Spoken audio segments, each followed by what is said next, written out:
बिस्मिल्लाहिर्रहमानिर्रहीम और अस्सलामुअलैकुम।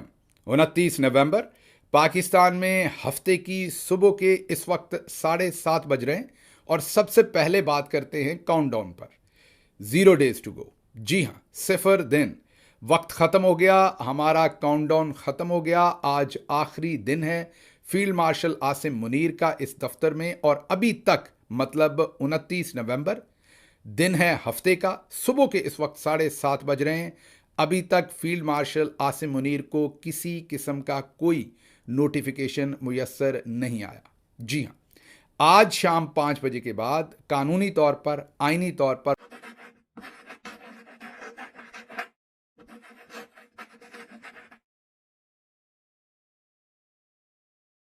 मुयस्सर नहीं आया। जी हाँ, आज शाम 5 बजे के बाद कानूनी तौर पर, आईनी तौर पर वो पाकिस्तान के आर्मी चीफ नहीं रहेंगे। आज आखिरी दिन है उनका ऑफिस में। नोटिफिकेशन उन्हें दरकार था। जब 100 दिन पहले हमने काउंटडाउन शुरू किया था तो हम आपको रोज बताते थे कि इन्हें नोटिफिकेशन चाहिए, लेकिन उस वक्त हुकूमती वुज़रा ये कहते थे या कुछ टाउट सहाफ़ी को नोटिफिकेशन नहीं चाहिए। मुन्ना मुनीब और दूसरे लोग कहते थे, मंसूर अली खान और दूसरे लोग, कि नोटिफिकेशन दरकार नहीं है, ये काम ऐसे ही चलेगा। लेकिन फिर क्या हुआ, हमारी बात दुरुस्त साबित हुई और हुकूमती वुज़रा ने, राणा सनाउल्लाह जो पहले कहते थे नोटिफिकेशन नहीं चाहिए, उन्होंने 27वीं तरमीम के बाद कहना शुरू कर दिया कि हाँ, नोटिफिकेशन दरकार है। अब से एक हफ्ता पहले राणा सनाउल्लाह ने यह बताया कि अगले चंद दिन के अंदर नोटिफिकेशन आ जाएगा। पूरा मीडिया, पूरा पाकिस्तान अब नोटिफिकेशन का इंतजार कर रहा था, बजाय इसके कि कल या आज सुबह को नोटिफिकेशन आता। कल अचानक से नोटिफिकेशन के अंदर से निकले DGISPR। उन्होंने एक बड़ी ही फनी किस्म की प्रेस कॉन्फ्रेंस की है। प्रेस कॉन्फ्रेंस ऐसी की है जिसमें पहली दफ़ा उन्होंने इमरान खान को अपने मुंह से सच्चा मान लिया है और अपने आप को झूठा। जो बातें इन्हें इमरान खान समझाते थे, कल खुद टेलीविजन पर बैठकर बोल रहे थे, मान रहे थे कि इमरान खान ठीक कहता था। कल अपने मुंह से खुद इकरार कर रहे थे। क्या कुछ कह रहे थे वो तो आपको बताते हैं, लेकिन पहले इस नोटिफिकेशन के मुद्दे को सॉल्व कर लें। अब नोटिफिकेशन तो नहीं आया। हमने अपनी जिम्मेदारी पूरी करने के लिए कल 3 सीनियर तरीन वकला के साथ रब्ता किया। उन तीनों वकला ने हमें यह बताया कि नोटिफिकेशन दरकार है। बगैर नोटिफिकेशन के आज शाम 5 बजे के बाद या आज रात के बाद फील्ड मार्शल आसिम मुनीर जो हैं वो अपने ऑफिस में, अपनी यूनिफॉर्म में कंटिन्यू नहीं कर सकते। अगर वो करेंगे तो वो इलीगल काम करेंगे। ये लीगल नहीं होगा, ये आईनी नहीं होगा, ये कानूनी नहीं होगा। इन तीनों सीनियर तरीन वकला से बात करने के बाद हमने चौथा राब्ता किया एक रिटायर्ड लेफ्टिनेंट जनरल साहब के साथ। ये जो रिटायर्ड लेफ्टिनेंट जनरल हैं, इन्होंने बहुत सारे ऐसे ओहदों पर काम कर रखा है कि ये मिलिट्री के कवानीन को भी समझते हैं और पाकिस्तान के कवानीन को भी। और ये फील्ड मार्शल आसिम मुनीर के साबिका उस्ताद भी हैं और बॉस भी हैं। इनसे हमने जब पूछा कि इस सूरत हाल में क्या होगा, जो फौजी कवानीन है वो क्या कहते हैं, तो उन्होंने भी कहा कि आज के बाद अगर नोटिफिकेशन ना मिला तो आसिम मुनीर साहब रिटायर हो जाएंगे और वो कंटिन्यू नहीं कर सकेंगे।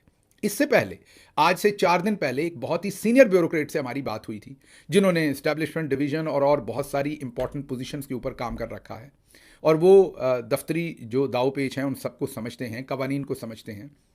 उनसे हमने पूछा नोटिफिकेशन दरकार होगा या नहीं। उन्होंने भी हमें यही कहा कि नोटिफिकेशन हर सूरत दरकार होगा, ना मिला तो ये रिटायर हो जाएंगे। अब अगले 6 या 8 या 10 घंटों के अंदर सब कुछ क्लियर हो जाएगा। हाथ कंगन को आरसी क्या, मतलब अब कोई दूर की बात तो है नहीं। अगले 8-10 घंटे के अंदर अगर नोटिफिकेशन ना मिला तो फील्ड मार्शल आसिम मुनीर जो हैं वो फारिग हो जाएंगे ऑफिशियली।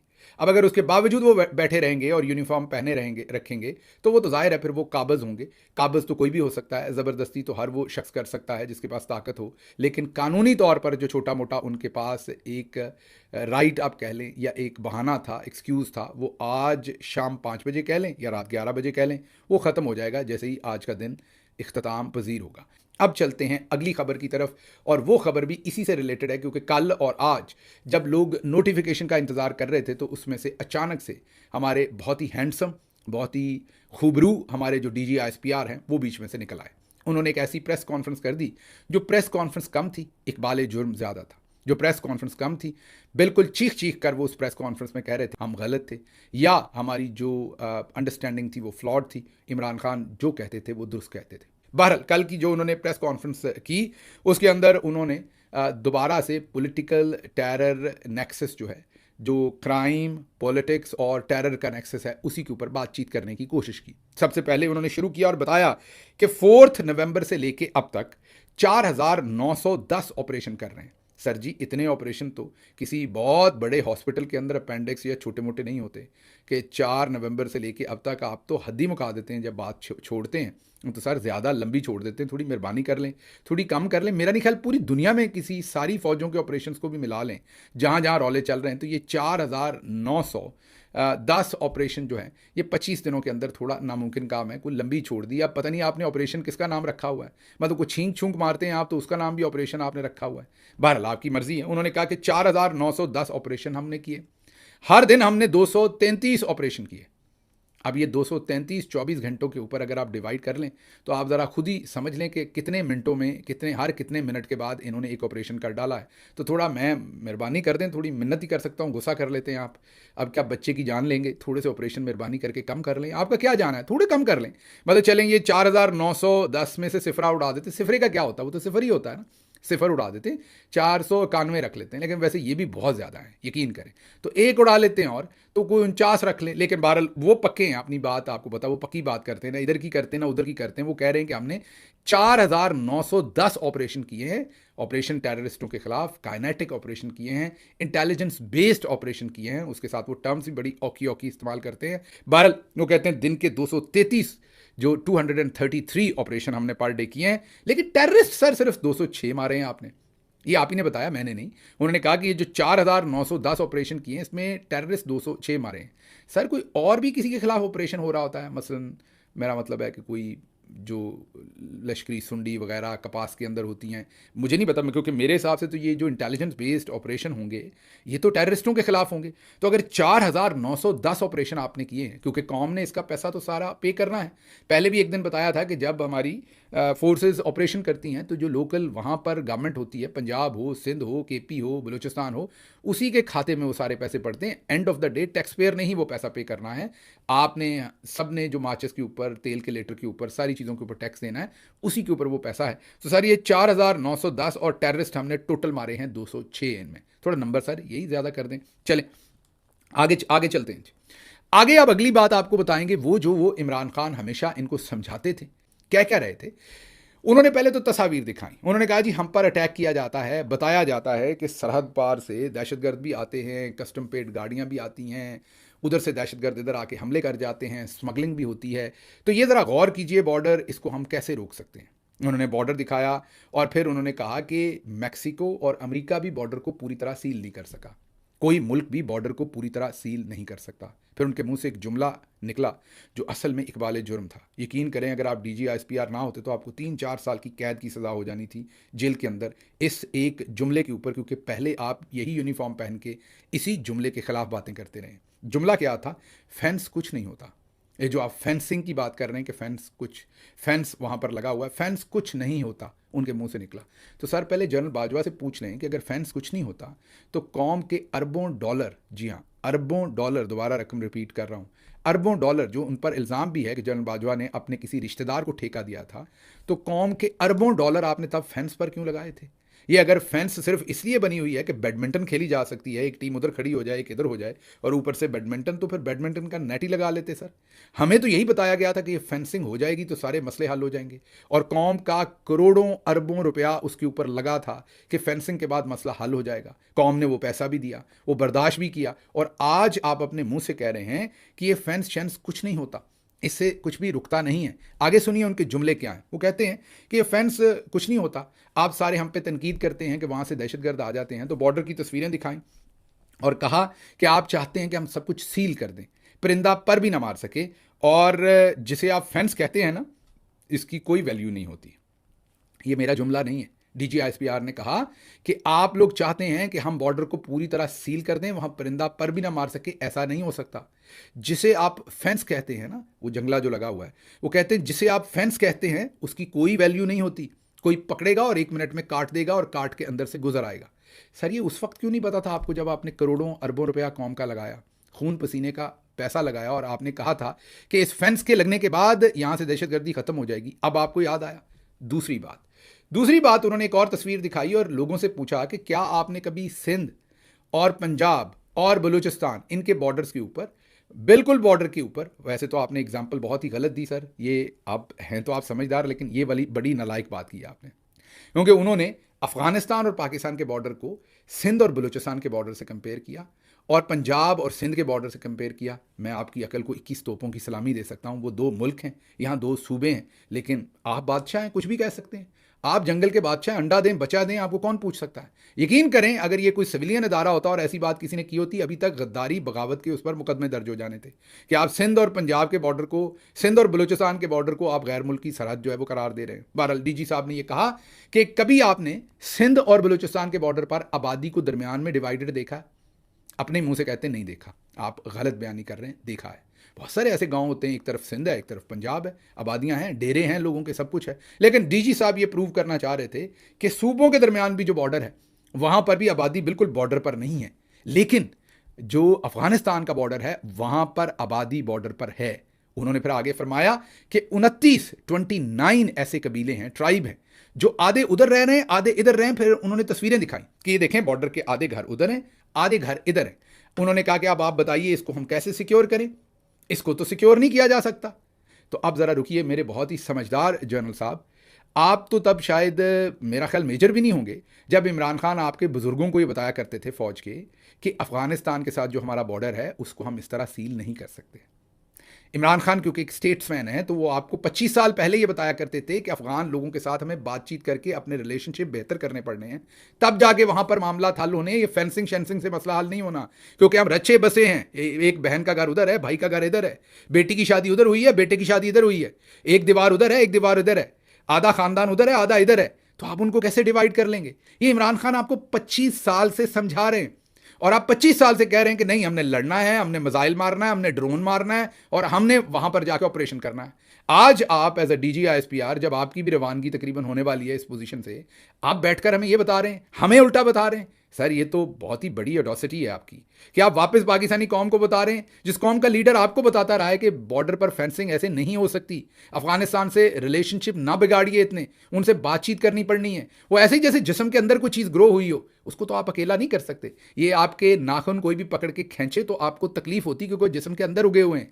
तो अफगानिस्तान और हमारा रिश्ता जो है वो किसी और मुल्क वाला नहीं है, बहुत ही डिफरेंट किस्म की डायमेंशंस है। यही इमरान खान बार बार बार बार बार बार बार बार, माजरत मेरा इतनी बार बार बार करना, आपको लगा होगा मेरी आवाज़ फंस गई है, लेकिन फिर भी आपके दिमाग में ये चीज़ कभी नहीं जाती। वो बार बार आपको बताते रहे कि ना करें, वहां पर फौजी ऑपरेशनों से मामला नहीं होना। शुक्रिया आपका बहुत कि आज आपने टेलीविजन पर खुद बैठ के माना कि फेंस शेंस कुछ नहीं होता, इससे कुछ नहीं हो सकता। फिर आपने कहा कि मैक्सिको और अमेरिका जो है वो भी बॉर्डर को पूरी तरह सील नहीं कर सके, तो हम कैसे कर सकते हैं? यही तो हम आपको समझा रहे हैं, यही तो इमरान खान 25 साल से कह रहे हैं कि ये नहीं हो सकता। लड़ाइयाँ नहीं, कॉन्फिडेंस बिल्डिंग मेजर्स कीजिए दोनों तरफ, उनको एतमाद में लीजिए, खुद इधर से एक कोऑपरेटिव किस्म का वहाँ पे मैकेनिज्म बनाइए। आगे चलते हैं, ये तो आपने कर लिया। फिर आपने कहा कि हर 5 किलोमीटर पर किला बना दें, ड्रोन सर्विलेंस करें, आपको पैसा लगाना पड़ेगा। ये आपको आपने आज बड़ा किया है। ये आप किसी और मुल्क हैं, आपको हमने किराए पे लिया हुआ है, आप हमारे डीजी ISPR नहीं हैं, आप हमारी फौज नहीं है। ये आज आप हमें आपको पूरी कौम को बताते रहे। जुमले ज़रा आपके सुने, आपको हर 5 किलोमीटर पर किला बनाना पड़ेगा, आपको ड्रोन से सर्विलेंस करनी पड़ेगी, आपको पैसा लगाना पड़ेगा, आपको कॉस्ट पे करना पड़ेगी, आपको उसकी कीमत बर्दाश्त करनी पड़ेगी। ये आपको कहीं और से लाए हुए हैं हम हजूर, ये आप जो आपको हमें बता रहे हैं। आपको जुमला यहाँ पे, वैसे तो आप माशाल्लाह फौज के कम्युनिकेशन एक्सपर्ट हैं, कि हमें इसकी कॉस्ट पे करनी पड़नी है। इंक्लूसिव बात करें, अपने आप को पाकिस्तानी रख कर बात करें। आपको ये कहना पड़ना था कि हमें इसकी कॉस्ट पे करनी पड़नी, हमें इसकी कीमत अदा करनी पड़नी। हमें होता है लफ्ज़ सर जब आप खुद रिप्रेजेंट करते हैं अपने आप को उस कौम का। आपको, मुझे लग रहा था कोई और बता रहा है मुझे, को कंसल्टेंट हमने हायर कर लिए हैं किसी और मुल्क के जिनकी नेशनैलिटी हमारे वाली नहीं है, वो बता रहे हैं कि भाई पाकिस्तानियों आपको ये करना पड़ना है, भाई पाकिस्तानियों आपको ये करना पड़ना है, भाई पाकिस्तानियों आपको ये करना पड़ना है। ना करें सर। दूसरा जो पोस्ट है उसको किले का नाम दे रहे हैं आपको किला बनाना पड़ना है, आपने कहा। ना करें सर जी, एक छोटी पोस्ट बनानी पड़नी, डरा रहे हैं कि ये हो नहीं सकता। ये आगे चलते हैं, आगे मेरे पास बड़ी इंटरेस्टिंग आपकी फरारी की कहानी है, फिर और भी कहानियां जो मैंने करनी है, लंबा हो गया सारा कुछ बहुत ज़्यादा।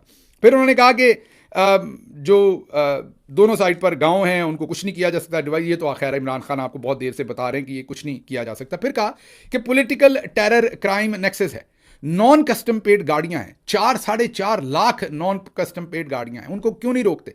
उनको बॉर्डर को तो हमने सिक्योर करना है, तो ये जो 4-4.5 लाख नॉन कस्टम पेड गाड़ियां वहां घूम फिर रही हैं, इनको हुकूमत क्यों नहीं चेक करती? ये हुकूमत का काम है इन्हें चेक करना। हुकूमत इनको क्यों नहीं पूछती, हुकूमत इन्हें क्यों नहीं चेक करती, बार बार उन्होंने सवाल पूछा। सर आप चाहते पता क्या है, आप चाहते हैं कि केपी में डीसी भी आपकी मर्जी के लगें, डीपीओ भी आपकी मर्जी के लगें, मैंडेट भी आप किसी का एहतराम ना करें, वहां के चीफ मिनिस्टर को गलियों बाजारों में आप रोलें, वहां पर ड्रोन हमले आप जब दिल करता है वो शुरू कर दें, ऑपरेशन जब दिल करता है शुरू कर दें, वहां की गवर्नमेंट को आप कभी एतमाद में न लें। आप कहें कि जो चीफ मिनिस्टर हमें कबूल नहीं होगा उसको हम आप पेशावर जाकर कहें। आप मैंडेट का एहतराम ना करें, आप किसी गवर्नमेंट का एहतराम ना करें, आप किसी गवर्नमेंट को उसकी स्पेस ना दें, बॉर्डर के ऊपर क्या हो रहा है उसका आपको हिसाब ना दें, कोई सवाल पूछ ले तो गद्दार और बागी करार पाए, और फिर आप कहते हैं ये गवर्नमेंट ने काम करना था। किड़ी गवर्नमेंट सर, कौन सी गवर्नमेंट छोड़ी हुई है आपने? आप ही सब कुछ हैं, अंदर और बाहर आप ही सब कुछ हैं। ऐसे तो नहीं आप कर सकते कि मीठा मीठा हप हप कड़वा कड़वा थू थू। मतलब गवर्नमेंट्स को आपने पैरालाइज किया हुआ है, गवर्नमेंट्स आपने अपनी घर की लौंडी बनाई हुई हैं। आप डिप्टी कमिश्नर छोड़ें, असिस्टेंट कमिश्नर आप अपनी मर्जी के बगैर नहीं लगने देते, तो गवर्नमेंट कौन सी रह गई? कार्रवाई सारी आपने डालनी है और जिम्मेदारी बाद में गवर्नमेंट के ऊपर डाल देनी है। ये भी बड़ा जबरदस्त काम है। तो अगर गवर्नमेंट्स ने वहां पर नॉन कस्टम पेड गाड़ियां, तो फिर गवर्नमेंट आपसे पूछेगी कि ये नॉन कस्टम पेड गाड़ी उधर से आई है, इधर कैसे? कहानी सुनाते हैं आपकी अपनी नॉन कस्टम पेड गाड़ी की, आगे चल के आपकी अपनी मीन आपके इदारे में से एक जनरल साहब की, वो आगे चल के सुनाते हैं। लेकिन ये गवर्नमेंट्स को पहले गवर्नमेंट तो बनने दें। गवर्नमेंट तो बनते ही उसके खतरे कर देते हैं आप 4-5 दफा। वो तो पता ही नहीं होता गवर्नमेंट को कि मैं गवर्नमेंट भी हूं कि नहीं हूं, उसे तो पल्ले कुछ नहीं छोड़ते आप किसी गवर्नमेंट के भी। और सारे हर चीज आप खुद अपॉइंट करवाते हैं और फिर कहते हैं ये आपने रोकना था, आपने क्यों नहीं रोका। आगे चलते हैं सर। फिर कहा कि उधर अफगानिस्तान की तरफ फिर शुरू हो गए, कहा कि वहां पे जो हुकूमत है वो नॉन रिप्रेजेंटेटिव है, वो लोगों की रिप्रेजेंटेटिव नहीं है, लोगों ने उन्हें चूज नहीं किया, वोट नहीं किया। सर आप लोगों के रिप्रेजेंटेटिव हैं, हालात इधर भी वही हैं सर, आपने भी यही काम कर रखा है, आपने मैंडेट लूटा हुआ है। 17 सीटों वालों को आपने गवर्नमेंट में डंडे के जोर पे बिठाया है, मैंडेट छीन के लोगों के पोलिंग स्टेशंस के ऊपर आपने बेईमानी से फॉर्म 47 जारी किए, वोट छीने, मारा पीटा, आपने इंतखाबी निशान छीना, आपने हमारे लीडर को जेल में डाला, 200 से ज्यादा मुकदमे किए, लोग कत्ल हो गए पाकिस्तान में सारे प्रोसेस के अंदर। आपने वो सारा मैंडेट आपने अपने हाथ में कर लिया और फिर उन्हीं से आपने करवा के, उन्हीं से आपने तरामीम करवा के उसी जाली असेंबली से अब आप अपने आप को चीफ ऑफ डिफेंस फोर्सेस भी बना रहे हैं। तो सर जैसे वहां नॉन रिप्रेजेंटेटिव है ना, जिनको आप कह रहे हैं तालिबान में होंगे, वो भी, मैं नहीं कह रहा वो रिप्रेजेंटेटिव हैं, इस वक्त हालात आपके भी यही हैं, आप भी रिप्रेजेंटेटिव नहीं है। फिर आपने कहा कि रिप्रेजेंटेटिव ये कैसे हो सकते हैं, 50% तो किसी भी मुल्क में औरतें होती हैं। और क्या अफगान तालिबान औरतों को रिप्रेजेंट करते हैं? मुझे नहीं पता करते हैं कि नहीं, मेरा ख्याल नहीं करते, क्योंकि पढ़ने नहीं देते उन्हें यूनिवर्सिटी कॉलेज में, जो बहुत बुरी बात है, जिसकी मैं सपोर्ट में हूं। उनकी एजुकेशन हर चीज़ उनका हक है, तो मेरे ख्याल में तो वो रिप्रेजेंट नहीं करते। अनफॉर्चुनेटली उन्हें अपने इन रवैयों पर नज़रसानी करनी चाहिए। लेकिन क्या आप करते हैं? आपने जिनको 90% कौम ने वोट दिया, उनकी औरतों के सारे आपने वोट छीन लिए। कौसर परवीन को आपने हरवा दिया, वहां पर मंडी बहाउद्दीन में यास्मीन राशिद साहबा को आपने लाहौर में हरवा दिया। एक एक औरत का हक जो है वो आपने लूटा फॉर्म 47 पर। आप रिप्रेजेंट कर रहे हैं पाकिस्तान की औरतों को, आपने उनका तहफ़्फ़ुज़ किया है, आप तो खुद उनका मैंडेट छीनने वाले हैं। सर गुस्सा कर जाएंगे आप, मजीद बातें इस पर हुई तो। खैर आगे चलते हैं। आपने फिर कहा कि 2024 में 3,66,000 अफगानों को यहां से वापस भेजा, 2025 में अभी तक 9,71,000 को, पिछले 1 महीने या 2 महीने में 2,39,000 को आपने भेजा। फिर आपने कहा यूरोप में बैठे लोग यहाँ की सियासत पर बातचीत कर रहे हैं। जो 3 अकाउंट आपने दिखाए वो तीनों मेरा नहीं ख्याल सियासत पे बात करते हैं, वो मिलिट्री और टेररिज्म और इसके ऊपर ज़्यादा बात करते हैं। तकलीफ आपको हम जैसे लोग और बहुत सारे लोगों से है जो सियासत पर, फॉर्म 47 पर, मैंडेट पर बात करते हैं, लेकिन उनकी आपने तस्वीरें नहीं दिखाई, तस्वीरें किसी और की दिखाई, बात कहीं आपने और की। फिर आपने कहा कि रियासत के खिलाफ और फौज के खिलाफ बयानियां बनाते हैं। सर फौज नहीं, चंद जर्नल्स जिन्होंने ये सब कुछ किया हुआ है, वैसे रियासत आप नहीं। और आपने खुद ही पेशावर में कहा था कि आप रियासत नहीं है, ये मैं नहीं कह रहा, ये आप ही ने कहा था। अच्छा जी, अब चलते हैं आगे ज़रा।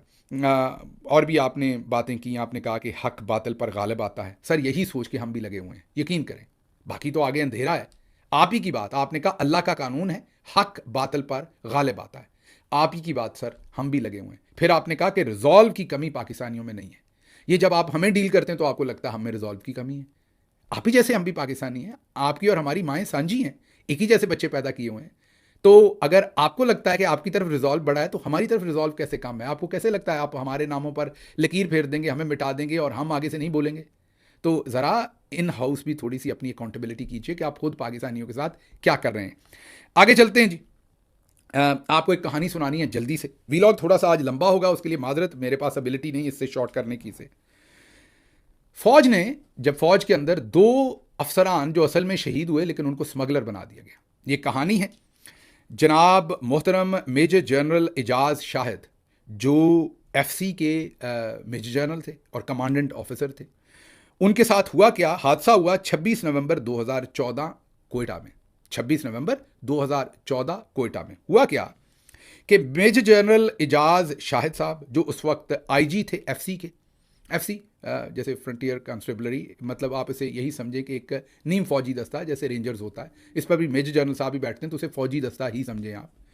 तो मेजर जनरल एजाज शाहिद साहब के बेटे ने महंगी एक गाड़ी दरामद की सर, नॉन कस्टम पेड, जो अभी आप 4.5 लाख गाड़ियां बता रहे थे ना, उसी तरह की गाड़ी सर आपके मेजर जनरल साहब ने दौरान ड्यूटी, ये मैं नहीं कह रहा, ये डॉन टीवी ने और जियो टीवी ने ये न्यूज़ पब्लिश की थी, वो गाड़ी बाहर से मंगवाई। वो गाड़ी में कुछ खराबी थी। मेजर जनरल साहब ने ड्यूटी लगाई 2 फौजी अफसरान की, कर्नल शकील साहब और मेजर यासर साहब को, कि आप इसे दुरुस्त करवाएं, मीन गाड़ी की मेरे बेटे ने चलानी है तो गाड़ी ज़रा ठीक करवाएं। अब कर्नल साहब ने और मेजर साहब ने ज़ाहिर है पहले फरारी नहीं चलाई होगी, उनको नहीं पता होगा कि पाँव दें तो कितनी भागती है। वो ठीक करवाने जा रहे थे, या ठीक करवाने के बाद उन्होंने कहीं भगा के देखी, उनका एक्सीडेंट हुआ और दोनों वहाँ पर खाल के हकीकी से जा मिले हादसे में। ज़ाहिर है खाल के हकीकी से जा मिले तो हम शहीद कहेंगे उन्हें, अपने भाइयों को, तो वो शहीद हो गए। जब शहीद हो गए, क्योंकि नॉन कस्टम पेड गाड़ी थी सर, रौला मच गया क्योंकि गाड़ी कस्टम पेड नहीं थी, तो अब क्या करना था? अब उन दोनों को गाड़ी का स्मगलर करार दे दिया गया सर। उन दोनों को जो वफात पा गए, मेजर जनरल शाहिद साहब ने उन दोनों को, एजाज शाहिद साहब ने उन दोनों को स्मगलर करार दे दिया सर। उनके घर वालों को इससे बड़ी तकलीफ हुई, होनी भी चाहिए थी। उन्होंने आर्मी चीफ को दरख्वास्त दे दी, हमारे फील्ड मार्शल साहब जो उस वक्त थे, फील्ड मार्शल तो नहीं थे, आर्मी चीफ थे, लेकिन वो भी फील्ड मार्शल ही थे, राहील शरीफ, उनको एप्लीकेशन दी कि जनाब हमारे बच्चों के साथ ये जुल्म हुआ है। उन्होंने एक इंक्वायरी मार्क कर दी। इंक्वायरी मार्क की तो कुछ का कुछ और ही खुला। इंक्वायरी मार्क की तो पता चला कि ये गाड़ी तो नॉन कस्टम पेड थी और इसे बाहर से मंगवाया गया था, और एजाज शाहिद साहब ने अपने बेटे के लिए मंगवाया था, और ये जितनी महंगी गाड़ी है उसका हिसाब किताब तो एजाज शाहिद साहब के पास है नहीं, मतलब मीन्स नहीं है कि वो जस्टिफाई कर सके कि उन्होंने ये गाड़ी कहाँ से मंगवाई है। मंगवा तो ली, और फिर ये जो दोनों कर्नल शकील और मेजर यासिर थे, इनको गाड़ी मुरम्मत करने के लिए दी गई थी, जिस हादसे में ये शहीद हो गए। मजीद इन्वेस्टिगेशन की गई तो पता चला कि ना सिर्फ वो, बल्कि उनसे पहले वाले लेफ्टिनेंट जनरल अबैदुल्ला खान खटक, वो भी करप्ट प्रैक्टिसेस में, करप्शन करने में मुबैना तौर पर रिपोर्टेडली इन्वॉल्व थे। जी हाँ, ये अखबार लिखता है कि मेजर जनरल एजाज शाहिद साहब के बारे में तो ये पता चला ही चला कि उन्होंने ये अपने बेटे के लिए फरारी ली और उनके पास पैसे प्रूव करने का कोई पॉइंट नहीं था, लेकिन लेफ्टिनेंट जनरल अबैदुल्ला खान खटक, जो उससे पहले आईजीएफसी थे और बाद में वो जाहिर है बहुत ही एक हसास पोजीशन पर उनकी पोस्टिंग हो गई। बाद में इस सारे मामले के बाद उनकी पोस्टिंग बहुत ही हसास एक पोजीशन पर हो गई। जिस वक्त की मैं बात कर रहा हूं उस वक्त उनकी पोस्टिंग एक बहुत ही हसास पोजीशन पर थी जब ये रिपोर्ट हो रही है। और उनके साथ ब्रिगेडियर असद